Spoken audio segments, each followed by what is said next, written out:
chưa tớ có tiền gì lo gì tớ nói ít nhiều lo mà tớ tiền nhưng mà mua à một phía tứa ờ chứ mua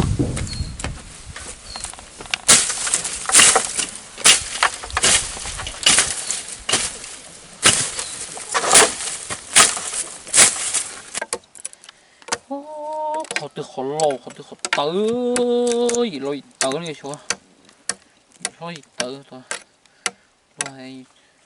khó lo là nó hay tớ hơn thế gì phải chẳng nào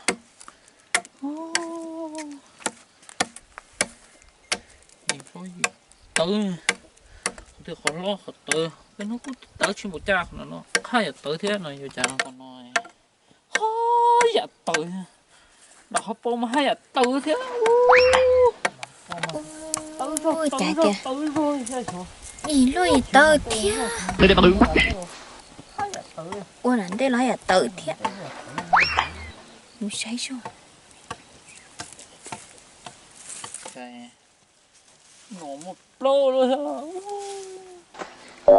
có liệu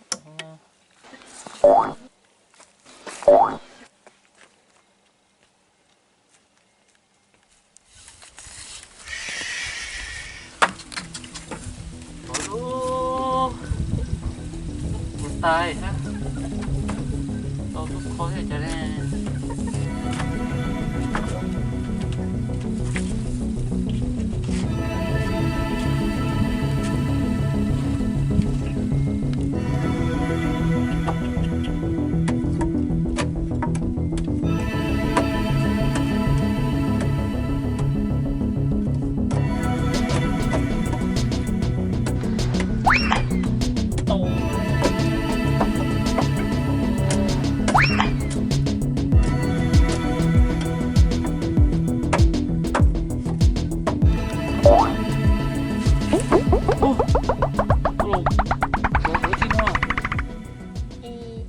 là sẽ có sự cái quê chả nhỏ lon chỉ to nó có chỉ to là chế nó có to nó ê bây giờ tôi ra thầu lúc sẽ hay con nhớ được nó học buồn đâu cái thì tớ thì tôi sẽ có tớ tớ ô chạy có chỉ to nó có nhà cũng tại hàng viu chị ô ê lỗ lưỡi hay tớ rồi chứ không nhà luôn ê chú tớ thì cũng nhớ sẽ cứ sạp bỏ ấy ô chả có gì xả tớ luôn không chú có hay nữa chị cứ sạp bỏ ấy sắp bỏ cái cũng sai một tổ không ê cháu không sẽ tổ 이거 도 쉐 걷다 떠네 이제 쉐 포토 아 이거 저 어찌 도노 sẽ có à 고 누나 이거 쉐 자로 sẽ có tớ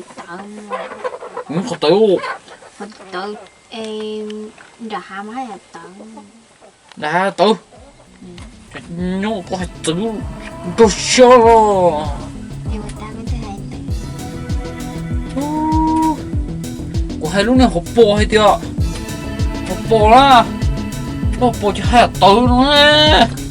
ra cô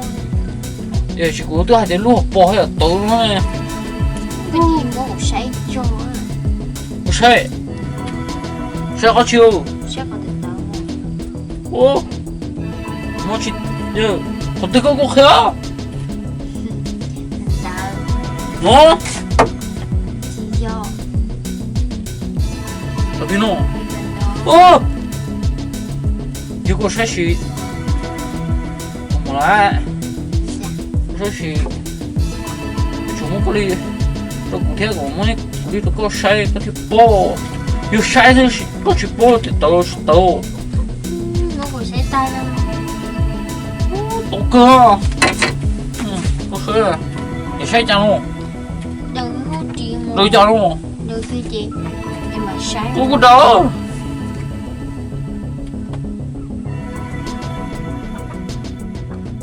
lấy có tôi xịa tội tử 어제 우리 너가 좀 cứ chỉ nó cũng 오, 사봐, 어따. bố chỉ bố tôi xin thua sao thì có những đồ số Hồng Kông nó chả đâu tôi tên xài chả rồi nhớ lùa này tiêu nó say nó họ tự rồi tới hải họ bồn tung tự thôi chả tôi mà you say tự say có to lên hả chỗ nó có sáu mày nó mà chỉ dùng chỉ dùng đây kia rồi chỗ to nó yo ơi